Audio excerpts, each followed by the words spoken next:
In this video, we're going to be doing a David Fincher style color grade, and I think this look is absolutely incredible. If you've seen any of David Fincher's films, you'll notice this sort of greenish yellow tint, and that's what we're going to be trying to recreate in this video.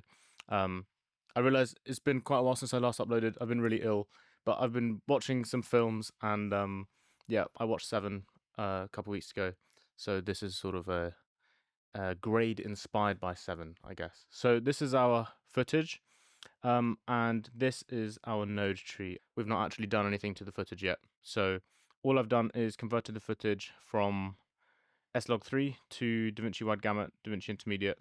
That's our working color space and our timeline color space, and then I'm taking it from Davinci Wide Gamut back to Rec 709. So that's the color management pipeline, and let's get started. So the first two steps with any color grade are balancing, so like white balancing, and exposure and contrast balancing. That's always sort of what you want to do. Every professional colorist does this just to get their footage to a good starting point. All right, so balancing, first of all, I'm going to try and get his skin into a just sort of neutral world. So I'm going to go to gamma, and I'm going to do this adjustment in linear gamma, and your gain wheel essentially becomes like a global offset, but it's slightly more accurate than doing it just with the regular offset wheel. So I'm going to just play around with this a little bit till I think his skin is in a good place. And let's turn it on and off. So we've just put in a little bit magenta, maybe a little bit less. And this doesn't have to be, it doesn't have to be too crazy, because obviously we're going to push this entire image into a completely different realm later, but it's just good to get a decent starting point, I think. So, okay. And then exposure, let's see, where do we want our image to sit? What I'm going to do first in the exposure is take my gamma, pull it up just a little bit, bring the gain down, and you'll notice, like, in a lot of older films, or especially films that are shot on film, they tend to have quite a nice sort of soft roll off in the top end, so you're not going to see a lot of like glaring lights. There's quite a lot of soft contrast, so I think that's what we want to keep. On the bottom end, however, you will get a lot of crushed shadows. So with our two adjustment clips, we've taken our image from this to this. We've just given it a little bit of life, and let's just get straight into the actual look. So what I've done here, I've created a layer mixer. You can do this by adding a new node and then right clicking on the node, press add node and then add layer, or you can just press, for me it's Control L, or sorry, no, Alt L, and that gives you a layer mixer. And essentially what a layer mixer is doing is it's going to adjust everything on the top node minus the bottom node. So for instance, so I'll show you, for instance, and what we're going to do is we're going to qualify his skin. So if I qualify all of this, and I'm hitting Shift H incidentally to see what I'm selecting, if I then go into this node and pull this up, we're affecting everything outside of the skin. So it's kind of like an outside node in that regard. So let's go back to okay, let's reset this, and let's go into our skin, and I'm going to qualify his skin and just try and pull it out from everything else. And also, when you're using the qualifier, and I used to be terrified of the qualifier, you don't need to worry about selecting other things in the image that are a similar hue, because if they're a similar hue, then you want them to go in the same direction as your skin tones. You don't, like, it's going to look really unnatural if you just have this character's face that's just popping out of like everything in the background. So for instance, like my face and the wall behind me are a sort of similar tone. So if my face was a completely different color, it's going to look really unnatural. Anyway, I'm going to go into my denoise, bring this up a little bit. I might go into my black clipping, just sort of get a nice selection. Okay, I'm pretty happy with this.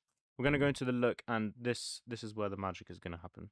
So what we want is to sort of bring all of this sort of into this area of the vector scope, and I'm going to start by taking my X and just pulling it to the left. So you can see in the vector scope, I'm just sort of dragging everything over. Obviously, if I do it to the extreme, you can see I've sort of left his skin as is, but we don't want to do that. We don't want to do it too much. So what I'm going to do is I'm going to go in my skin, and I'm going to take the key output down a little bit. And what this is doing, you can see down here, it's essentially changing like the opacity of this node. So if I took this all the way out, we're essentially just affecting the whole image now, right? And if I leave this at 1, then we're leaving the skin. But I think it's always a good idea to reflect your grade in your skin tones a little bit. Again, it's going to look stupid if you have this super pushed teal sort of shadow or background or whatever, and your character's face looks like they were shot in a perfectly white balanced scenario. Like it's gonna look silly. So I think blending your skin a little bit is always a good idea. So let's go back in here, and we can play around with this. Maybe bring it up a little bit. And if I just turn these two nodes on and off, you can see what we've done. We've introduced all of this green and yellow, and we've not really messed around with his skin too much. Now, I'm not 100% happy with where it's sitting just yet. If we go into one of our stills, we can have a look. Where is the skin sitting? So compared to the background, which is all in this area just above yellow, the skin is sort of between the yellow and the skin tone indicator, right? Which is just what we want. So let's go back, and it's a little bit too red, I think. So I'm going to bring this down, and you can see as I bring the key output down, what's happening in the vector scope, because his skin is more red than everything else, right? And as I bring this down, all of that yellow is being introduced. So I'm going to just bring it down a little bit. And we can even go into our color slice and go to the skin and play around with it. This is a really useful tool that I've recently discovered. You can basically change like the density of the skin tone, and if you want it to sort of pop out a little bit, you want it to be a bit richer, you can play around. So I'm going to leave it around here. This is saturation, so obviously we don't want him looking like he's just been cooked by the sun. And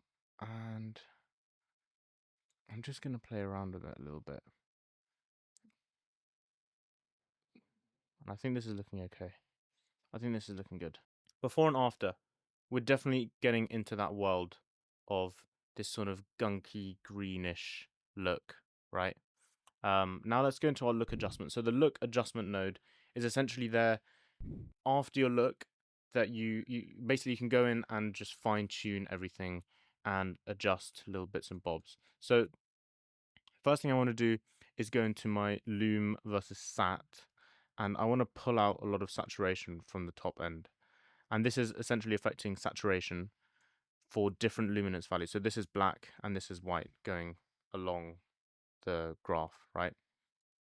And if I pull this down, it's going to decrease the saturation. So you can see in the lights over here, for example, now they're gray, whereas if I bring them up, they're going to be, wait, I can't select the thing. Yeah, they're going to be yellow, okay? So I'm just going to bring this down a little bit. And I'm also going to do it on the bottom end. And you won't even be able to tell the difference probably on YouTube, but this just helps to anchor your black and your white points. And obviously sometimes you want to reflect the overall look of your, well, of your image, of the color of the shot in the shadows and the brightest parts. But I think it looks really nice with having these sort of cleaner black and white points. So before and after, it's very, very, very subtle, but it just helps to sell the look a little bit more. And finally, grain.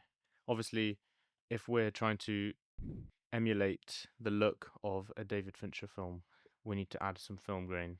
So I'm going to go to 35mm 400T, and if we just punch in here, we can adjust the grain strength. This is like totally personal preference, sort of how much grain you want. I could probably do some noise reduction in here as well. It's a little bit noisy, but obviously I'm zooming in like quite a lot, so we can adjust the grain strength a little bit. We can push it quite far. And then the final thing is a window. So I'm going to add a node, and I'm going to press Alt O, and that's going to give me an outside node. And what I'm going to do is I'm going to come over to my window, and I'm just going to create a rough window around my subject and feather it out. And the outside node is there for us to adjust everything outside of him. And then this node is where we're going to just sort of make him pop a little bit. So I'm going to go into my editable splines, which is going to give you this big sort of long, I don't even know how to describe this. It's basically just allows you to get a really smooth curve. So if you just click on the top point, you can pull this and play around. And I just want to make him pop out just a tiny bit, just a tiny bit. And I'm going to do the same on the bottom end. So I'm going to just take my shadows and pull them down a tiny bit. And you can see before and after what a difference this makes, okay? So maybe I don't want to do this as much. I don't want his face to look too glossy. So let's have a look at where we started before and the end result. So you can see that qualifying the skin and making sure that we don't push everything too far has allowed us to sort of keep this more natural. Because if I take this out, look at how sort of like this just looks horrible now, right? Like if you're watching a TV show on like a standard definition TV, this is the kind of gunky colors that you might be expecting. And to be honest, like this part of the image with all the bokeh looks really, really cool, but we need to sell it somehow. And that's where you sort of blend your skin into this look. And I think this is really cool compared to the classic teal and orange that you see. Yeah, putting it into this sort of like gritty, like icky yellowy green, I think, yeah, it gives it a certain character and a certain mood that I really like. So yeah, I hope you guys enjoyed this. I've not seen very many YouTube videos about the Fincher color grade, so let me know what you think. If you have any other requests for looks, or like how would you grade this differently, let me know in the comments. But yeah, thank you guys for watching, and I'll see you in the next one.